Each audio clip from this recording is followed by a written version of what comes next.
ان کی شہرت کی خبر اور ایمانداری کی اطلاع بادشاہ وقت کو ہوئی تو بادشاہ نے بھی ان سے ملنے کی خواہش ظاہر کی اور اپنے سفیروں کو بھیج کر دربار میں بلا لیا۔ شمو بہت گھبرا رہا تھا کہ بادشاہ وقت نے انہیں کیوں طلب کیا ہے، کیونکہ بادشاہ وقت کا کسی کو دربار میں طلب کرنا جان سے ہاتھ دھو بیٹھنے کا سبب بنتا تھا یا نوازے جانے کا۔ حارث مطمئن تھا کیونکہ اسے اللہ کی ذات سے اچھی امید تھی۔ وہ ایسا اس لیے بھی سوچ سکتا تھا کہ اس نے آج تک کسی کا برا نہیں چاہا تھا۔ شمو کو فقط فکر اس بات کی تھی کہ کہیں کوئی گستاخی بادشاہ سلامت کے حضور نہ ہو جائے اور وہ بادشاہ کی ناراضگی اور جلال کا سبب بنے۔ جب وہ بادشاہ کے دربار میں پہنچے تو ان کو بڑی عزت و احترام سے خوش آمدید کہا گیا اور بڑے اکرام سے ان کی خاطر مدارات کی گئیں۔ اس عزت و وقار کو دیکھ کر شمو کو اطمینان حاصل ہوا۔ کچھ دیر بعد بادشاہ سلامت دربار میں جلوہ افروز ہوئے اور مسند حکومت پر براجمان ہو گئے۔ دونوں بادشاہ کی تعظیم دربار کے اصولوں کے مطابق بجا لائے اور اپنا تعارف پیش کیا۔ میں تم دونوں کو شاہی حکومت کے امور میں سے تجارت کی ذمہ داری سونپنا چاہتا ہوں۔ تمہاری ایمانداری اور کامیاب سوداگری کو اطلاع مجھے مل چکی ہے۔ اگر تم نے انکار کیا تو زبردستی نہیں کی جائے گی اور نہ کسی قسم کی خفگی کا اظہار کیا جائے گا۔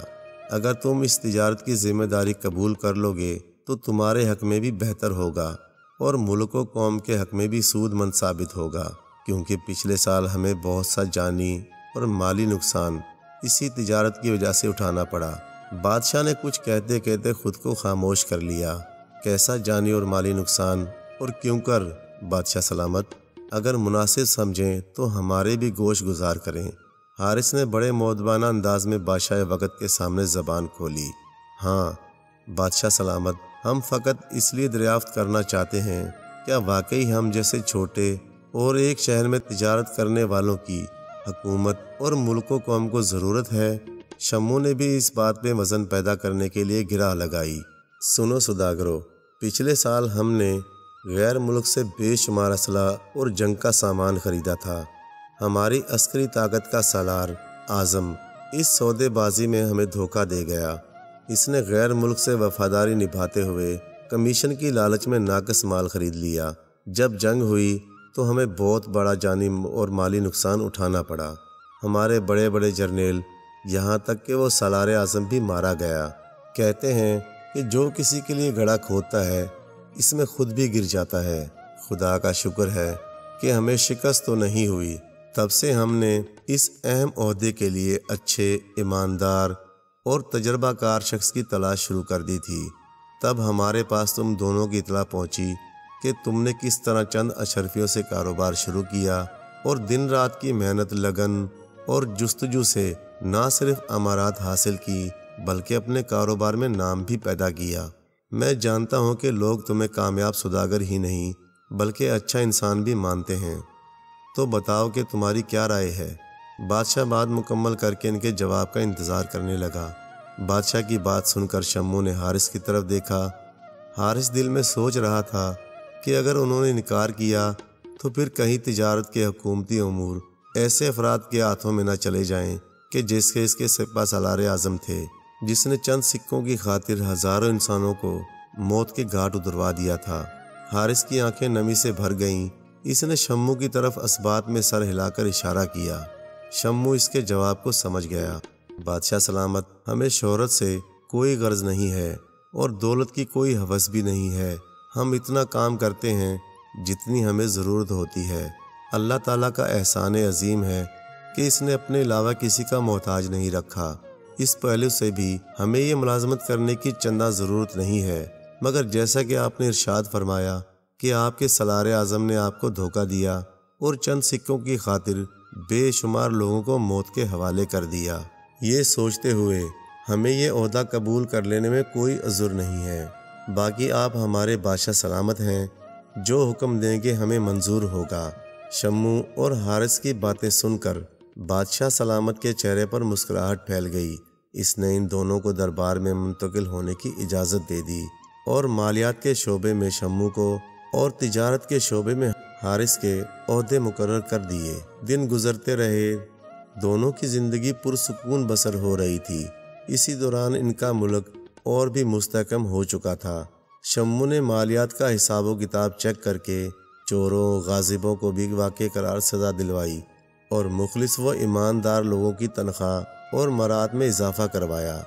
ادھر حارث نے بادشاہ کے محل میں بے شمار تبدیلیاں رونما کیں۔ ایک طرف تو جتنا بھی ناکارہ اور فضول سامان تھا انہیں اچھے داموں فروخت کر دیا، اور دوسری طرف اس نے بادشاہ کے آرام اور سکون کے لیے اور شاہی دربار کی سجاوٹ اور بناوٹ کے لیے شاہکار اشیاء کو خریدا اور درجات کے حساب سے محل میں آویزاں اور نصب کر دی۔ ادھر شمو اسلحے کی خریداری خود کرتا تھا، ایک ایک چیز کو استعمال کر کے آزماتا تھا کہ کوئی دھوکہ نہ ہو سکے۔ وہ کام کی چیزیں خریدتا تھا اور اس قدر خریدتا تھا جس قدر ضرورت ہوتی تھی، خواہ خواہ فالتو اشیاء خرید کر ڈھیر لگانا نہیں چاہتا تھا۔ اس نے تلواریں، خنجر اور ڈھال بنانے والے اچھے کاریگروں کا ایک ادارہ قائم کیا اور انہیں تنخواہ پر ملازمت دی۔ اس عزت افزائی پر انہوں نے دن رات محنت کر کے ایسی تلواریں اور دیگر اوزار بنائے جنہیں دیکھ کر نہ صرف فوجی افسر بلکہ بادشاہ سلامت خود بھی حیران رہ گئے۔ اس غیر ملک سے دوبارہ جنگ ہوئی تو بڑے سکون اور چند دن کی جد و جہد سے وہ جنگ جیت لی گئی۔ نہ زیادہ مالی نقصان ہوا اور نہ جانی۔ بادشاہ نے اس ترکیب اور عقل مندی پر شمو اور حارث کو بڑے عہدوں پر ترقی دے دی اور ان کا یومیہ بڑھا کر دگنا کر دیا۔ ساتھ ہی ساتھ ان کے اختیارات میں بھی اضافہ ہوا۔ وقت گزرتا رہا۔ اسی دوران شمو سوداگر کے ہاں بچے کی ولادت ہوئی اور وہ کچھ بڑا بھی ہو گیا تھا۔ کہتے ہیں کہ جہاں دوست ہوتے ہیں وہاں دشمن بھی لازمی پائے جاتے ہیں۔ ایک بے ایمان سالار نے شمو کے خلاف کارروائی شروع کر دی۔ یہ وہ سالار تھا جسے شمو نے غبن اور مالیات میں ہیرا پھیری کے ثبوت مہیا کر کے نکلوایا تھا۔ وہ شمو سے اپنا بدلہ لینا چاہتا تھا۔ اس نے بادشاہ سلامت کے کان بھرنا شروع کر دیے، مگر بادشاہ پر اس کی الٹی سیدھی اور سچی جھوٹی باتوں کا کوئی اثر نہ ہوا۔ تو اس سالار نے شمو کے بچے کو اغوا کر لیا اور بچہ اس وقت 9 سال کا ہو چکا تھا۔ جب شمو کو بچے کے اغوا کا علم ہوا تو اس نے تاوان کے طور پر ہر شرط منظور کر لی۔ بادشاہ سلامت کو شمو کے صدمے کی اطلاع ہوئی تو اس نے بھی ہر ممکن کوشش کی کہ وہ سالار اس کے بیٹے کو بازیاب کرا لے، مگر وہ سالار اس کے بچے کو لے کر دوسرے قابض راجا سے جا ملا۔ وہ وہیں بچے کی پرورش کرتا رہا اور اسے بادشاہ سلامت کے خلاف بغاوت پر آمادہ کرتا رہا اور شمو کی طرف سے نفرت دلاتا رہا۔ شمو کو اپنے بیٹے سے جدا ہوئے 9 سال کا طویل عرصہ گزر چکا تھا۔ ادھر بادشاہ سلامت کی عمر اور صحت جواب دے گئی تھی۔ بادشاہ سلامت نے شمو اور حارث کو بلا کر وصیت کی کہ میری بیماری کے دوران حکومت کی ساری ذمہ داری تم لوگوں پر ہے۔ کوئی خلفشار، کوئی امن و امان کا مسئلہ درپیش آئے تو اسے اپنے تمام تر اختیارات کو استعمال کرتے ہوئے حل کر دینا، اور میرے بعد تم میں سے جو مناسب سمجھے وہ حکومت پر براجمان ہو جائے، مگر کسی ایسے تیسرے شخص کو قریب نہ آنے دینا جو حکومت اور ملک و ملت کا خیر خواہ نہ ہو یا تم میں سے کسی ایک کو بھی برا سمجھتا ہو اور دشمنی رکھتا ہو۔ اپنے خلاف ہر ہونے والی سازش کا گلا گھونٹ دینا۔ یہ غاصب لوگ بہت ظالم ہوتے ہیں، دولت، شہرت، جائیداد اور عظمت و مسند حکومت کے لیے اپنے باپ کو بھی قتل کر دیتے ہیں۔ بادشاہ سلامت نے اپنی بات ختم کی۔ بادشاہ سلامت، اللہ تعالیٰ آپ کی عمر دراز کرے اور آپ کو جلد صحت یاب کرے۔ ہماری دعا ہے کہ آپ کا سایہ ہمارے سر پر تا دیر قائم رہے۔ آپ سے ہمیں بہت ڈھارس ملی ہے۔ شمو اور حارث نے بادشاہ کو دعائیہ کلمات ادا کرتے ہوئے دلاسا دیا۔ ایک ایلچی پیغام لے کر آیا تو شمو نے اسے پڑھا۔ فرمان کسی صوبے کے ولی عہد کی جانب سے تھا۔ وہ اس حکومت سے دوستانہ تعلقات چاہتا تھا اور شرف ملاقات کا ممتنی تھا۔ اس پیغام میں ولی عہد نے وقت ملاقات مانگا تھا اور دن پوچھے تھے۔ یہ ولی عہد ہم سے دوستانہ تعلقات کیوں کرنا چاہتا ہے؟ شمو نے ایلچی سے دریافت کیا۔ عزت مآب، یہ ولی عہد ہونے کے ساتھ ساتھ بہت بڑا تاجر بھی ہے جو سوداگری کے تمام گر جانتا ہے، شاید اسی سلسلے میں آپ سے ملنا چاہتا ہے۔ ایلچی نے شمو کے سوال کا جواب بہت تسلی بخش دیا تھا، مگر اسے اپنے بیٹے کی یاد آ گئی۔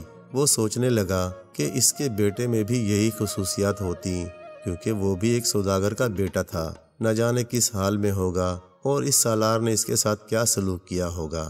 آج وہ میرے پاس ہوتا تو بادشاہ سلامت کے بہت قریب ہوتا، اور ہو سکتا تھا کہ بادشاہ سلامت اپنی زندگی میں ہی اسے اپنی مسند حکومت کا وارث بنا دیتے اور اسے اپنا جانشین مقرر کر دیتے، اور یہ اعلان تمام ریاستوں میں کرا دیتے کہ آج سے ہماری جگہ شمو کا فرزند شوکت اللہ حکومت کے تمام امور سنبھالے گا اور اس ملک کے معاملات کا ذمہ دار ہوگا۔ یہ سوچتے ہی اس کی آنکھوں سے آنسو جاری ہو گئے۔ عزت مآب، آپ رو رہے ہیں؟ ایلچی کی آواز پر اس کے خیالات کا تسلسل ٹوٹ گیا اور وہ اپنے بیٹے کی یادوں سے باہر نکل آیا۔ تمام باتیں غور سے سنو، اپنے ولی عہد سے کہہ دینا کہ ہم اس سے ملنے کے لیے تیار ہیں۔ وہ شوال کی 20 تاریخ کو شام کے وقت ہم سے مل سکتا ہے، مگر خالی ہاتھ ہونا چاہیے۔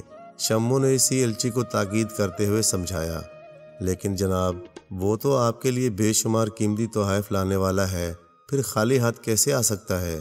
ایلچی نے حیرت سے شمو کا منہ تکتے ہوئے دریافت کیا۔ تم سمجھے نہیں، میرا مطلب ہے کہ اس کے یا اس کے ساتھیوں کے پاس ہتھیار نہیں ہونے چاہیے، کیونکہ بادشاہ سلامت کی صحت بہت خراب ہے، انہیں آرام و سکون کی بے حد ضرورت ہے۔ ہم ایسے میں کسی بھی صورتحال کو پیدا ہوتے ہوئے دیکھنا نہیں چاہتے۔ شمو نے وضاحت کی۔ ایلچی رخصت ہو گیا اور پیغام کو احتیاط سے لے کر چلتا بنا۔ آج موسم بڑا خوشگوار بھی تھا اور ابر آلود بھی۔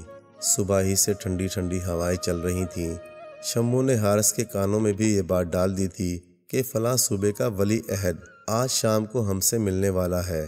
ضروری انتظامات بھی کرا دیے گئے اور فوج کو بھی تیار کر دیا گیا تھا۔ ایک طرف اپنی دفاع کے انتظامات مکمل کر لیے گئے تھے تو دوسری طرف مہمانوں کی خاطر مدارت اور انعام و کرام کے سلسلے میں اہتمام کر لیا گیا تھا۔ اس زمانے میں کسی کے چہرے پر لکھا نہیں ہوتا تھا کہ وہ واقعی دوست آ رہا ہے یا آستین کا سانپ۔ لوگ ایسے موقع پر دشمنی بھی نکال لیتے ہیں اور دوستی بھی گانٹھ لیتے ہیں۔ بعض اوقات ایسے غداروں کے ساتھ اپنے لوگ بھی مل جاتے ہیں جو کالی بھیڑیں کہلاتی ہیں۔ لہٰذا شمو اور حارث ابتدا ہی سے دونوں باتیں سوچ کر تیاری کرتے تھے۔ یہی وجہ تھی کہ آج تک ان پر کسی کا وار نہیں چل سکا تھا۔ شام کے 5 بجے تھے۔ دور، بہت دور شمو نے دیکھا کہ گرد اڑ رہی ہے۔ وہ سمجھ گیا کہ ولی عہد کا قافلہ پہنچنے ہی والا ہے۔ رفتہ رفتہ گرد کم ہوئی تو گھوڑے کے دوڑنے کی آوازیں آنے لگیں اور ساز و سامان اونٹوں اور ہاتھیوں پر لدا نظر آنے لگا۔ شمو نے سالار اعظم کو اشارہ کیا کہ وہ آنے والے قافلے کو محل کی حدود سے باہر ہی روکے اور اچھی طرح ان کی تلاشی لے، تمام ہتھیاروں کو ضبط کر لے اور قابل اعتراض چیزوں کو اپنے قبضے میں لے لے۔ سالار اعظم کا حکم پاتے ہی سرعت رفتاری سے گیا اور ولی عہد کو روک کر تلاشی کی بات کی۔ ہم تلاشی نہیں دیں گے، صرف ایک بار اپنے قائم مقام بادشاہ سلامت سے کہو کہ ہماری صورت دیکھ لیں، اس کے بعد جس تلاشی کا حکم صادر ہوا تو ہم حاضر ہیں۔ ولی عہد نے یہ جملہ کہتے ہوئے نہایت اطمینان اور مسکان کے ساتھ پیش آیا۔ یہ عجیب سا معاملہ تھا۔ بہرحال قائم مقام بادشاہ شمو تک یہ بات پہنچا دی گئی۔ شمو بھی ایک بہادر شخص تھا۔ وہ سنتے ہی ولی عہد کے روبرو چلا آیا۔ ولی عہد نے اپنے چہرے پر سے پگڑی کا پلو ہٹایا تو شمو کی آنکھوں میں روشنی جگمگانے لگی اور وہ شوکت اللہ کو کہہ کر اس سے لپٹ گیا۔ بیٹا تم؟ شمو نے آنکھوں کو صاف کرتے ہوئے پوچھا۔ ہاں بابا جان، ہم نے اس ظالم اغوا کرنے والے سالار کو موقع ملتے ہی موت کے گھاٹ اتار دیا۔ عوام اس سے تنگ آ چکی تھی، مجھے انہوں نے ولی عہد بنا دیا اور آج میں اپنی ریاست کو آپ کی ریاست میں ضم کرنے آیا ہوں اور خود کو تمہارا حصہ بنانے کے لیے۔ شمو نے محل کے تمام دروازے بند کر دیے اور کھلی باہوں سے اس کا استقبال کیا گیا۔ بادشاہ کو اس سے متعارف کرایا گیا۔ بادشاہ نے اسے دیکھتے ہی سینے سے لگا لیا اور آنکھیں ہمیشہ ہمیشہ کے لیے بند کر لیں۔ ایسا محسوس ہوتا تھا جیسے بادشاہ سلامت کو جس کا انتظار تھا وہ شاہکار آ چکا تھا۔